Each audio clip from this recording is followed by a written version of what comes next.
আমাদের যে প্রথম কাজ, তোমাদের ওন হার্ট কংগ্রাচুলেশন জানাচ্ছি তপবন স্টাডি সেন্টারের পুরো টিমের পক্ষ থেকে, কারণ এটা একটা টিম ওয়ার্ক, তোমরা জানো।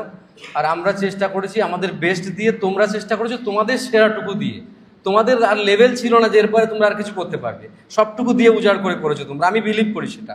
তো সেই জায়গায় দাঁড়িয়ে তোমাদের কাজ হচ্ছে এখন আগামী কয়েকটা দিন, কদিন পরে কয়েকটা ঘন্টা থাকবে, সেই ঘন্টাটা কেমনভাবে তোমরা চলবে, কিভাবে করবে, সেই বিষয়টা নিয়ে তোমাদের সঙ্গে কথা বলবো।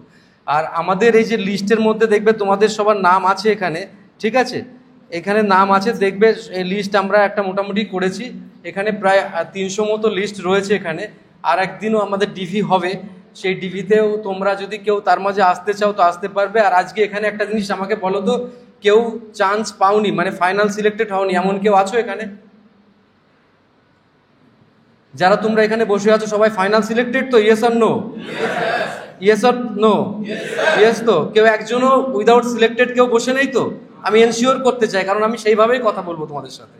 ওকে, তো আগামী দিনগুলো তোমাদের পক্ষে খুব স্মার্টলি ডিলস করতে হবে, যেভাবে আমি বলবো সেভাবে করবে। কারণ তপবন স্টাডি সেন্টারের হাজারো হাজারো ছেলে মেয়ে যেভাবে আজকে বিভিন্ন জায়গায় চাকরি করছে, তোমাদের যেটা সুবিধা হবে, পুরোপুরি সিনিয়ররা তোমাদের কাছে থাকবে। কি বলছি বুঝতে পেরেছো? যারা সিনিয়র আছে ওরা আমাকে এখনই ফোন করছে, স্যার কবে আসবে, পাঠান তাড়াতাড়ি, জায়গা খালি, আমরা পুরো হেল্প করব। শুধু বলতে বলবেন তপবন, এইটা বলতে বলবেন, শুধু এরকম ব্যাপার।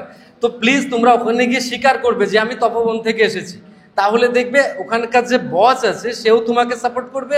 শুধু তাই নয়, যারা তোমাদের কলিগ হবে তারা অবশ্যই তোমাদেরকে সাপোর্ট করবে, সেটা অবশ্যই করবে, একদম চ্যালেঞ্জিংভাবে, এটাই তোমাদেরকে বলছি। তো আজকের দিনে দাঁড়িয়ে এটা কিন্তু আমাদের সেই কথা নয়, এই কথার উদ্দেশ্য হচ্ছে আমাদের একটাই, সেটা হচ্ছে তোমরা যেন এর পরের যে দিনগুলো আছে খুব ভালোভাবে স্টে করতে হবে, এবং চোখের ব্যাপারগুলোকে আমি সুন্দর করে বুঝিয়ে বলবো, বুঝতে পারলে তো? তো এই সাকসেস কিন্তু সবাই, আমাদের থেকে তোমাদের গুরুত্বপূর্ণ ভূমিকা বেশি। আমরা যা পড়াতাম না পড়াতাম, কিন্তু তোমরা যদি না পড়তে তাহলে আলটিমেটলি এই সাকসেসটা পাওয়া যেত না। আমার তাদের জন্য আরও বেশি খারাপ লাগছে যারা খুব কাছ থেকে ফিরে গেছে।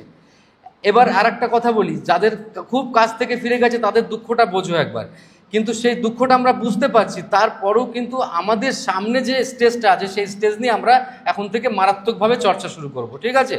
তো প্রথমেই ডিবি সম্পর্কে তো ম্যাম বলে দিয়েছি, ডিবি সম্পর্কে তোমাদের আর যা কিছু আছে আমি তোমায় সব বলবো।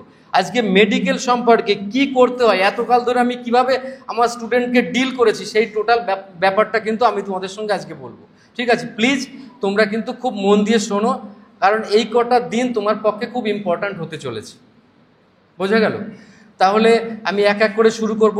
তো তোমরা আমায় প্রথমে বলবো মেডিকেলটা শুরু করবো না আগে ডিভিটা দিয়ে শুরু করবো? অল্প অল্প ডিভিটা দিয়ে শুরু করব, ঠিক আছে?